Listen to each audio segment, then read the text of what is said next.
Welcome to Provoking Peace, a podcast by the Sisterhood of Salam Shalom, where we bring Muslim and Jewish women and our allies into conversation to explore what it really takes to build peace in ourselves, our communities, and our world. We go beyond the headlines to speak with people who are living this work every day: activists, educators, artists, faith leaders, and more. We're here to ask bold questions, listen deeply, and invite you to join us in disrupting assumptions and stereotypes, one Muslim and one Jewish woman at a time.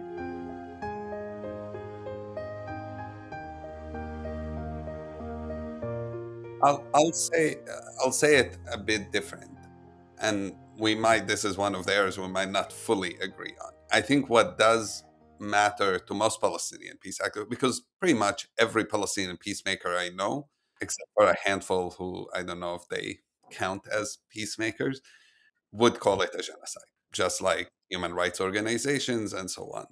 I think the red line for many of us isn't, is the Israeli going to call it a genocide publicly or not?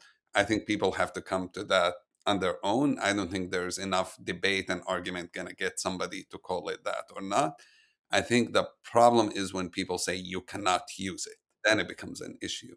And as long as we have the agreement, the respect that we're not silencing each other. Maoz can talk about what happened to his parents, can talk about what happened to the Jewish people, can talk as freely as he wants from his narrative. I can talk about what happened to my family, what's happening in Gaza from my narrative. And we might not always, or we definitely don't agree on everything. But as long as we're not silencing each other and willing to listen, and sometimes, yes, have a dialogue about it and ask questions, I think we in the right direction. The problem happens, in my opinion, is when I come to you and I say, hey, you should not use this word and that word and this word at all. And I think the moment you say you cannot use it and you should not use it, then it becomes more of an issue. thank you. And that is something we're facing here in our society too. So a lot of that is we cannot work through it if we're silencing each other, right? So and that's what the sisterhood is working on. Thank you both for that. Ellie. I was wondering if there were any parts of the book that were really difficult for you both to talk about as you were writing. Were there kind of, did it bring up difficult conversations between you two, at any point? I will also, Tahia, I will also address what you just said, that you also nailed what the book is about. Okay, it's not about the Israeli-Palestinian conflict and the people. It's a toolkit, a roadmap to bridge over the divide.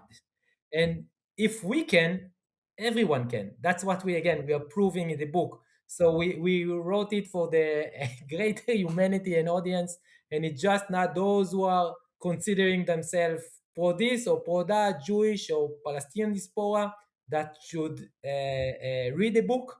Do believe the book is for everyone. And you absolutely achieved that. You really brought so much in that book that everybody can find something that will either inspire them or inform them. And I really think that you achieved what you just described, Maoz. Yes, yes.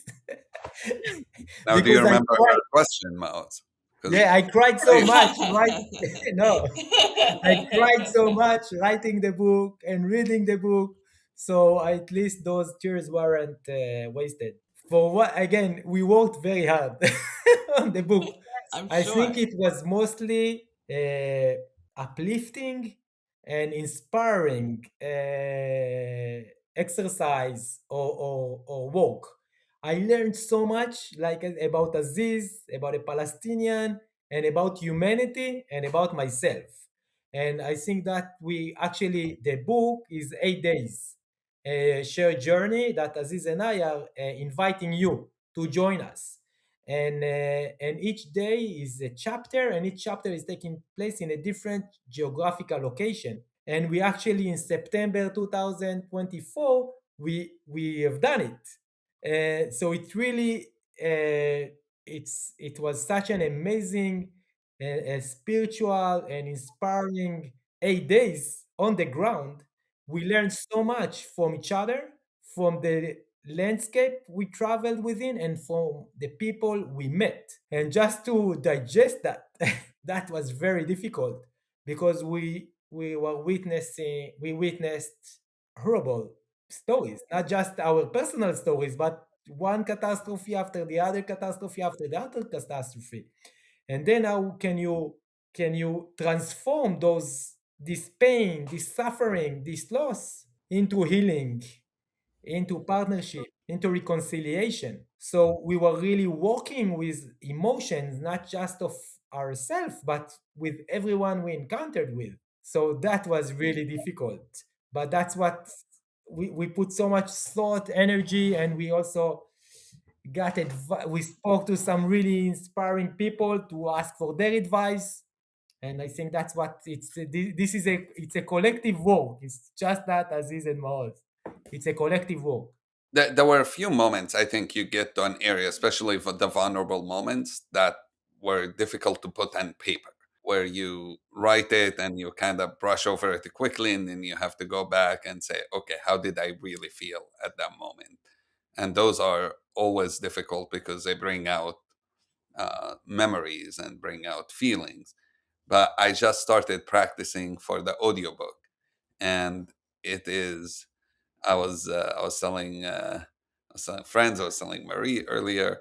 I'm like, this is hard to read because for me it's hard to read because there are a lot of moments that are hard in it. There's a lot of emotions, and as you read, you want to convey the emotions, and so you kind of go through it again, and you have to cry 2 3 times in each chapter.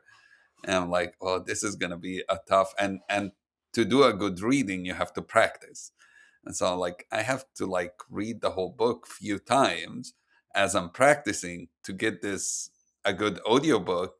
And like it is honestly harder than writing the book from an emotional point of view. It's very exhausting. Practicing for the audiobook is very exhausting. Absolutely. I just want to say that there were a couple of moments. So I was reading your book and I had to put it down and kind of take a few deep breaths to, because there was such a pressure in my chest from all the emotion you brought. And you know, it's incredible how much love the readers develop, Maoz, for your parents and Aziz for Taisir. I cannot tell you that it's pure love you start feeling, and you manage that. It's not easy because when you lose someone, there's not enough you can write and say about them because they were you want to say so many things. So I'm sure it was a process of discernment what you want to put there and how to put it there, and you really managed to just do justice to who they were as people and keep their memory alive. Maybe I will read now the dedication. Sure. To our beloved Taisir, Bila, and Yacobi, your lives and your loss has forged our brotherhood and commitment to a shared future. This book is a testament to the peace you have inspired. Beautiful. I called Tahia, or I think texted her, after like 3 or 4 pages. I read the dedication and I immediately felt, my heart. And then I read the first few pages and I texted Tahia. I said, I have enough questions for, like a 7 8 hour podcast, and I'm already crying. So this is going to be a very interesting interview. The way that you made them so real, so that everyone who reads the book doesn't just think about the tragedies, it thinks about their lives, the beautiful human people that they were. It was so beautiful and so meaningful. And I hope that it gives you some sense of I don't know, comfort or peace to know that all of these people are going to remember them and love them and care about them. It was really remarkable. You did a really beautiful job. Thank you. I would say that the only way, and I was saying it only just after October 7th, that the only way who will be able to justify their death if there will be a sacrifice for peace and not for war. Only peace will justify their death. And now it's on us. And on us, it's not just Aziz and Maoz. It's Tehrie and Ellison and the sisterhood and everyone. It's on us. And it's time to prove that that peace is the future, and we are proving it in the book. And we also sharing a roadmap, not just how to bridge over the divide, but how to make peace in the near future. So we also use our previous experience as tourism entrepreneurs and businessmen. So yeah, and in the last 2.5 years, I went through a spiritual growth. I'm not the same person I was. I believe in spiritualism. I think we had some meetings with people of faith, like from Pope Leo and Pope Francis and others that I describe myself. Aziz also sometimes describe him as a man of faith. There is faith within me. So, and the book definitely allowed it to manifest within me. That's interesting. I mean, Maoz, you are answering our questions before we ask them. So I didn't read that. I can just promise you that I didn't read that.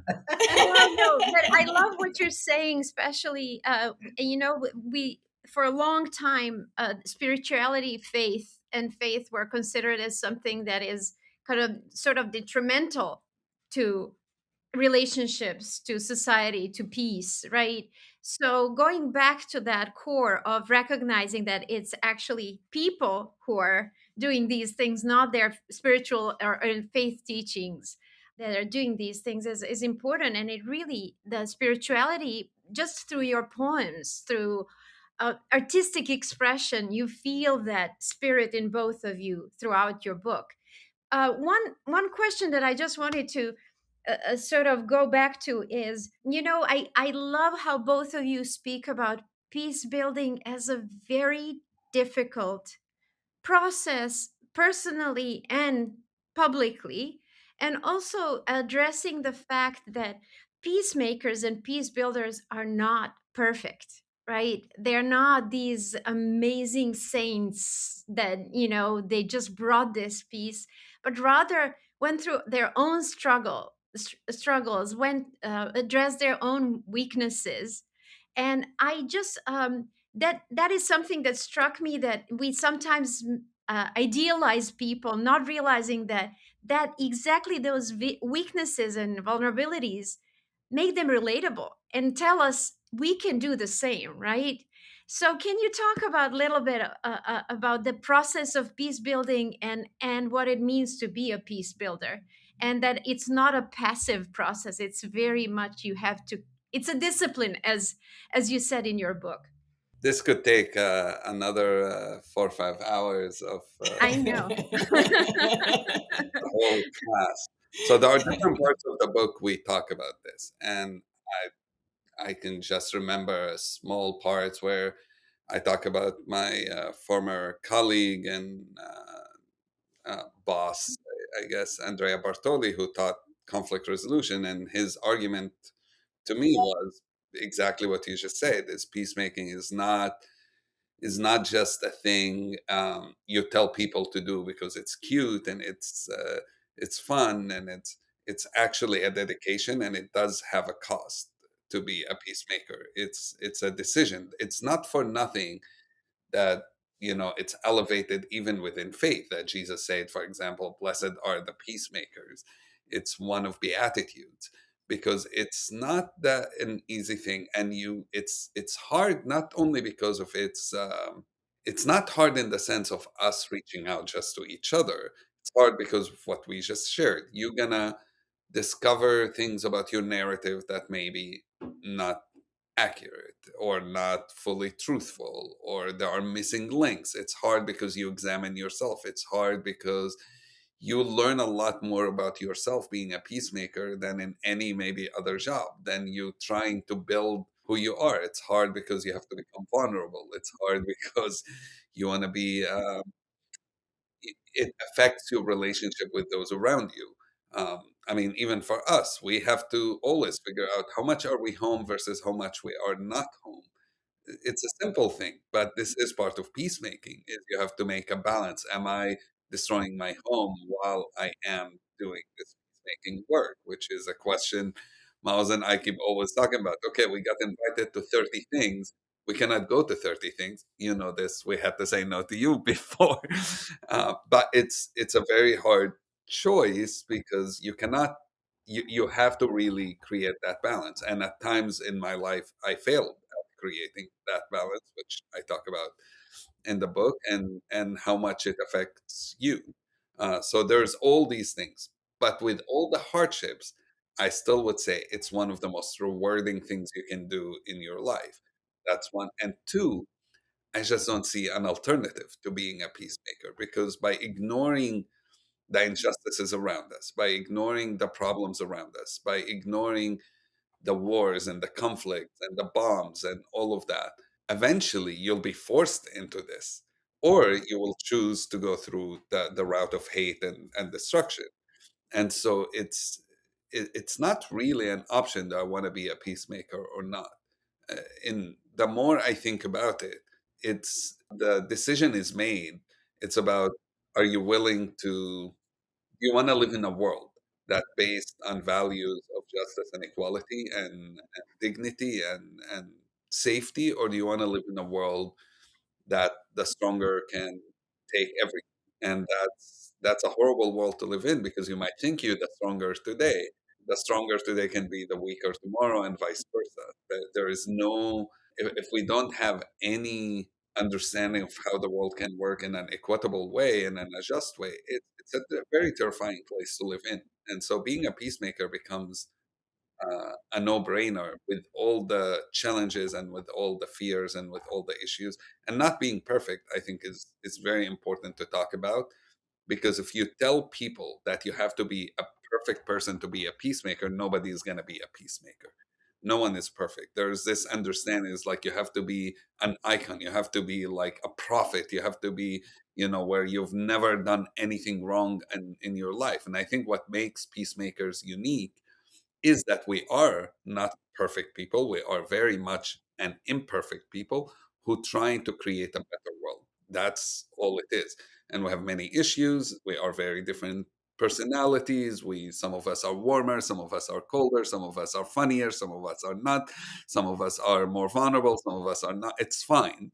It's just what makes us who we are is that we understand our weaknesses, and despite them, we are still committed to a more perfect world. Maoz? I don't have much to add, but yeah, I will just say that even the ancient prophets weren't perfect. So if we can take Moses, who enslaved the Hebrew people from Egypt, he also killed an Egyptian soldier. So he also chose violence, and he was a murderer. And if we take one of my most beloved Prophet Jonah, which we also speak about in the book, he refused. He refused for God order to go and bring the wicked people of Nineveh back to the right way. So it took God a few days, like to put him in the whale stomach, and then he persuaded him to go. He didn't want to. So but being a peacemaker is a choice. We can choose to be peacemakers, and this is the biggest challenge of all, to choose to be a peacemaker. After you choose that, find your peers, find other peacemakers, find us, and together we will make peace. So it's a decision that each one of us can make, I would say must make, in order to live in security and safety. Because if you live in a bubble right now, it's going to explode. If we want work actively to save not just your bubble but everyone around you and the entire humanity, sooner or later the destruction will reach you. I wanted to ask about a couple of the experiences that you've had as peacemakers that have been really, I would imagine, quite joyful and quite exciting. One of my questions is, when you're on stage hugging Pope Francis, the Swiss guards come after you. Are you allowed to hug him? What was the situation? What did that feel like? I'm so curious about how you were feeling in that moment. So if you could maybe describe the scene and give us a little bit of insight into something that I would imagine was quite an exciting moment as a peacemaker. So These are Aziz actually secrets. remember.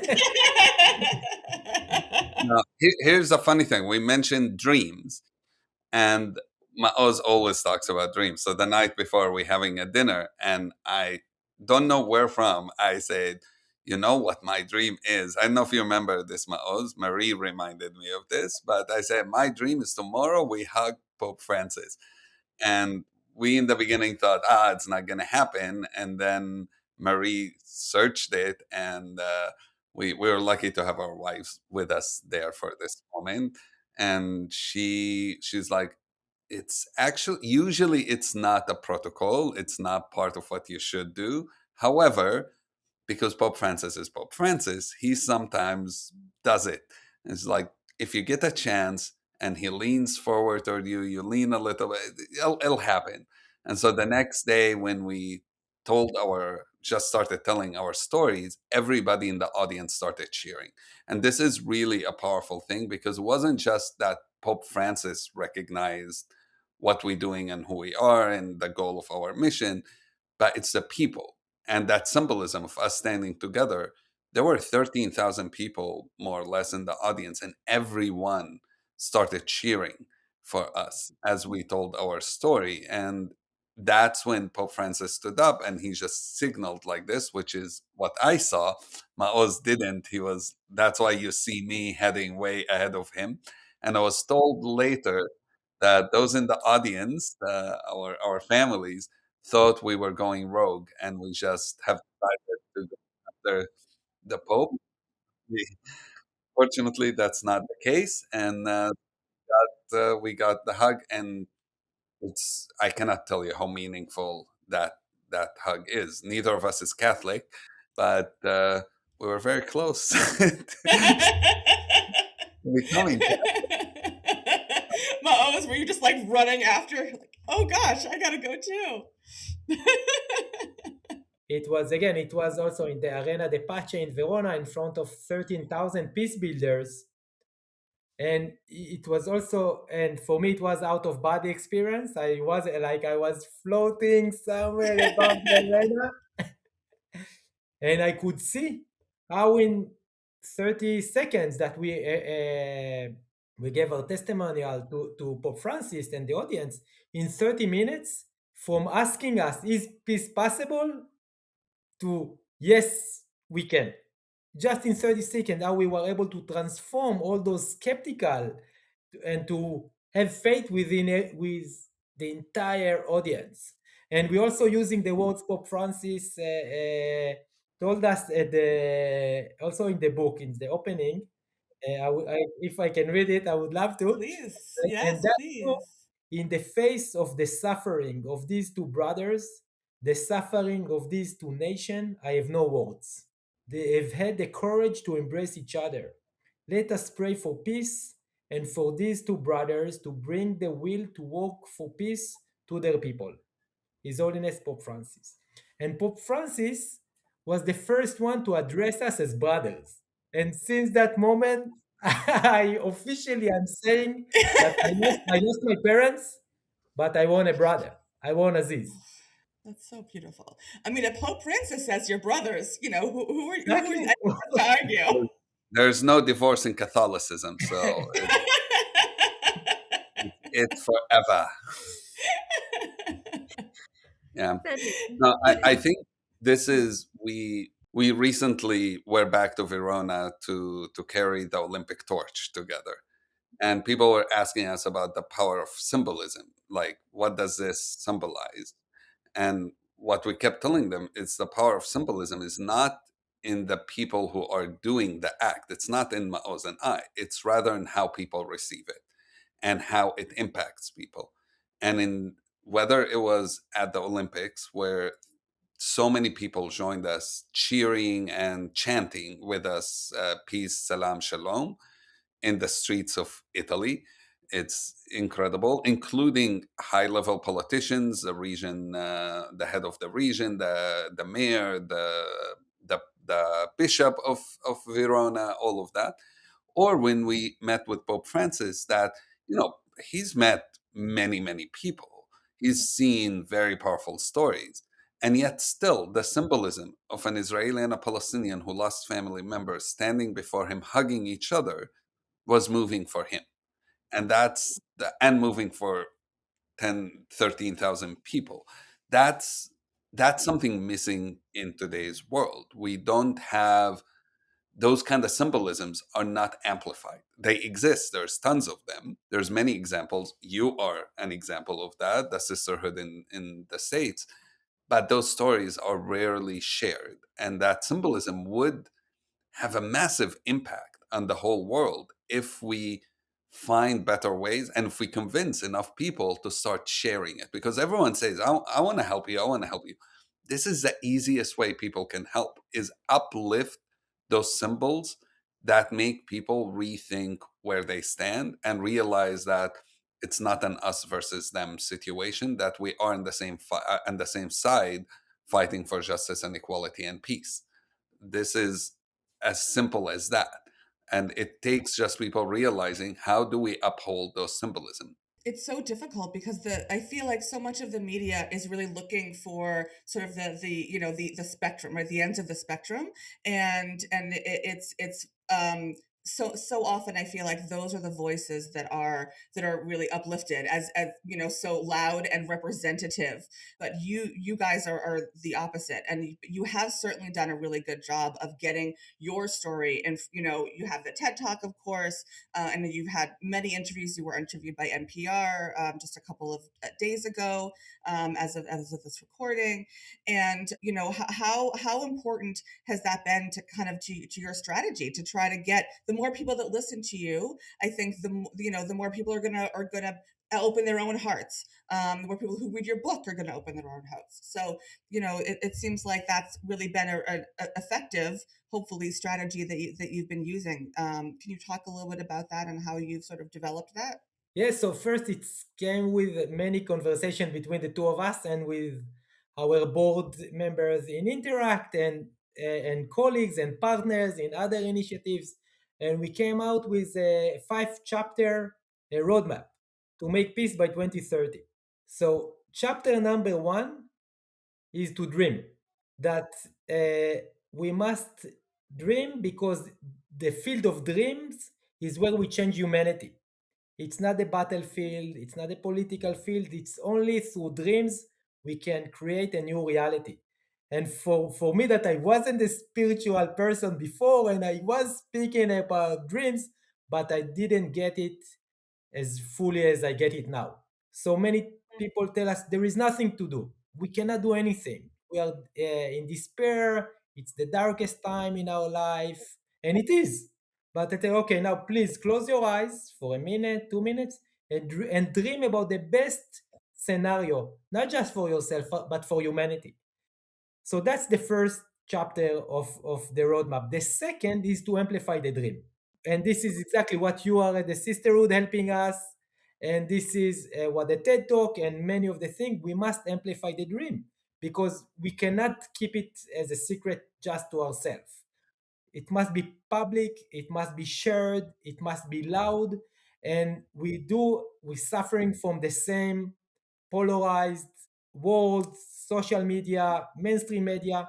And what we are creating is a new polar system. In one side of the spectrums, those who believe in justice, equality, and peace, and in the other side of the spectrum, those who don't believe in those values yet. So this is how we should divide ourselves from the others. So all those who believe in our values, amazing. Let's work together. Let's make peace. And if we'll dream big enough and we'll be loud enough, the other will just join us. That's absolutely beautiful. And you're true. Ambassador is not a good word because it's more kind of diplomacy and politics, but there is something very prophetic about what both of you are doing and sharing, and it's incredibly inspiring. And I don't know what the sisterhood will do everything to make sure that your voices are heard. And I just we are coming to an end of our time together, but I No, and you said for 5 hours, no? well, oh, you said you I have mean, I could.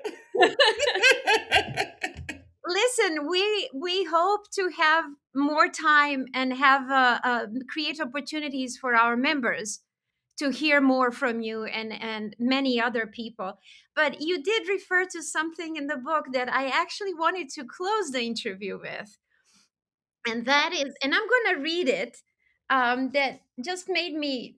I just loved it, and it says, we are already tearing down the higher mental walls of fear, ignorance, and hate that divide our communities. The physical walls will fall only when the walls in our hearts and minds fall. This book in your hands is a hammer. I just love, and I'm thankful for this hammer, and I'm hopeful that everybody will have this tool and work with you on breaking those walls. It's just incredible. Amen. Amen. Thank you, thank you, thank you. This is a perfect way for the ending. No, but we said we're gonna read a poem. We Oh must. yes, no, Yes. you must. Indeed. I'll tell you why. Because poems, and we use so many Palestinians poets, Israeli poets, and international, they have all the answers. We cannot fix our broken realities with arguments, with logic. It's with poetry and with art, with feeling, with emotion, we can. So for us, poetry, and Aziz was also writing poetry in his youth. I'm waiting for his, maybe Aziz's next book will be Yeah, your fourth book. Aziz, Yeah, it'll be next a book book of poems. poems. Perfect. So I think poems are so powerful, and they really made us who we are as peacemakers. Absolutely. Thank you for that. And please go ahead. We would love to hear it in your voices. Maoz, do we do Samih Al Qasim or Taha Ali or? You can do Samir Qassem, and I will give the ending. Okay, good. So Samih Al Qasim is a Palestinian poet. He's a Druze poet and an incredible a person in Palestinian culture who's passed away a few years back. But he wrote this poem for peacemaking that I think represents both Maoz and I. And we've got the okay from his family to include it in the book and to be able to share it. And it goes, the day I'm killed, my killer rifling through my pockets will find 3 traveling tickets, one to peace, one to the fields and the rain, and one to the conscience of a human kind. So I beg you, my killer, do not waste these tickets. Please use these tickets. Go and travel. And that's exactly our message, I think, to everyone is in the worst of moments, let's not, as Mao said, let's not only dwell on the sadness, let's not only dwell on the catastrophe, but let's, even in those moments, think how do we go to that destination of peace, of the fields, of the rain, and most importantly, it only you get to the peace through the way of our conscience, the conscience of a human kind. Thank you so much. This was so. Oh, actually, I did. If we have another quick second, I Hold on. did. Did Maoz, is Maoz going to read? I actually might, if unless you have, if you have one, Maoz, very welcome to read. I did when I read the quote on your grandmother's grave. It was so it struck me like lightning, which I'm sure it's obviously struck you. It's not like a revolutionary thought, but that it really felt to me like it represented you both. You talked so much today about dreaming, and it maybe wasn't the dream that she necessarily was thinking of when when she loved the song, but it really made me think so clearly of the two of you, of dreaming and believing in a good future. And if you would, I would love it if you would read that, unless you had something else that Yeah. you'd prefer to No, read, I, and I that's would say I fine. will read that. It's really like tough English, so I'll do my best. Many TH coming together together, but I'll do my best. That's my struggle too, Maoz. Okay, yes. So, I'm not alone in this struggle. Thank no, you. No, no. Then a poet shall sing a new song, his heart aware of beauty sublime. For that young man above my tomb blossoms in a verse shall twine. And I think our dream is exactly the dream she meant. I know. I don't think I know. thank you both. And honestly, I cannot wait to travel to all the places you mentioned in your book. And I hope many people come and visit and read the book and kind of use it as a guide. Really, So, Tehai, I will mention, I don't know when yes, you will publish the podcast, but on April 30th, we are among the leaders and initiators of the People Peace Summit, Palestinian and Israeli, that will take place in April 30th. The day before, we'll have a day trip to Gaza envelope and wow. hearing stories and the pain in Gaza, the 29th. And then on the May 1st, we'll have a tour in the City of Peace in Jerusalem. Hopefully, Aziz will guide that tour. The day after, a tour to the West Bank, occupation and separation. And then the day after, to a city on the edge of hope, to Nazareth, that I will guide. So we'll be happy to. There is a link, and you can share it. And it come. You are welcome. We will Thank be you. in Thank South you. Africa.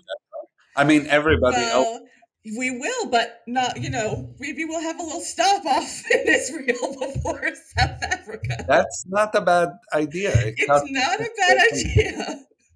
Let's not get ahead of ourselves. Let's see what we can do. Thanks for this trip. But in any case, if it's not this time, we would love to be there. But we would love to meet with both of you. And also, I just want to kind of give a shout out to all the peace builders and peacemakers you mentioning in your Yes. book.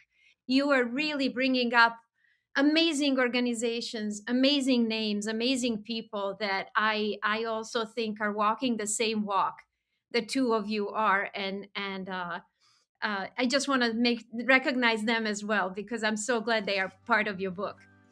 Yes. And exactly. We are also amplifying them. So it's a shared journey. Absolutely. Are there any questions you've always wanted to ask a Jew or a Muslim but didn't know how or where to go?